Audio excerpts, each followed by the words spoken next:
Hello and welcome to this roundup of the 5 favorite romance novels that I read this month. I'm Olivia, your favorite resource for book recommendations you can easily screenshot.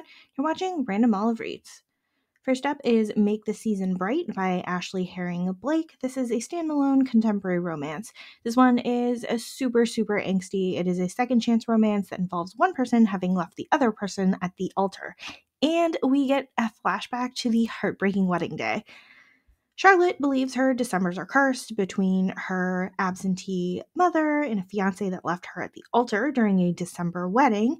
She ends up on a Christmas vacation with her quartet of holiday loners at a very cheery, query mountain town in Colorado, only to find that her ex-fiance Brighton is also there, being dragged there by a different family member.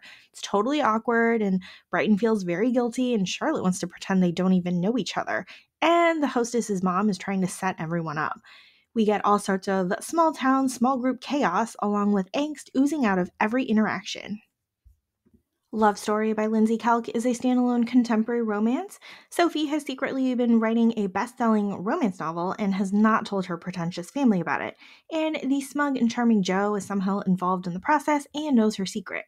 They're all at her family home for her dad's big birthday bash, and Sophie and Jo keep getting thrown together at various circumstances. They've got loads of bickering and bantering and flirting, which is really fun to read.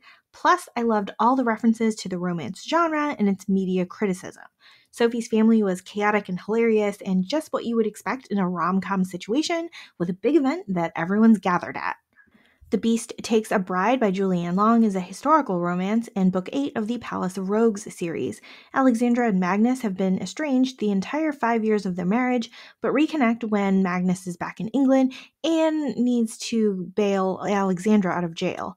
He insists they make some strategic public appearances to maintain their reputations and then separate permanently. We slowly learn about how they came to be married in the first place and what caused their estrangement, but these two are essentially strangers to each other. I like seeing them get to know each other in the present and then realize that they have a simmering attraction to each other. The setting of our favorite boarding house also provided moments of levity and humor to balance the heartbreak and angst of our main couple. A Scandalous Marriage by Kathy Maxwell is a historical romance and book 2 of the Marriage series. We have an interesting setup here with a prologue that starts with Devon running into a pregnant Leah in the countryside unexpectedly. And then we jump a year backward to their first meeting, flirtation, and kind of secret relationship until it ends in a duel between Devon and Leah's brother. We jump back to the present where Leah is having a difficult labor for her baby and things seem dire. Super interesting to follow these two people and the mistakes that they made in their initial encounters, especially knowing the history of their family rivalry. Silver Lady by Mary Jo Putney is a historical romance and book 1 of the Dangerous Gift series. This is historical with a little bit of paranormal magic. Bran is one of the adopted sons of an earl and a countess known for working with gifted children. These gifts encompass a wide variety of powers like heightened intuition or healing or foretelling. Oftentimes, this society shuns people with these gifts, like Bran's natural father did. Now he's an adult working for the Home Office, and he's approached by a baron's solicitor with the speculation that Bran is the heir to the title. He decides to visit the family and learn more about the estate, guided by his intuition, and while he's there, he ends up rescuing a young woman who had been kidnapped and held against her will. These two have a strong connection to each other, but her mind needs to be healed before anything further can occur.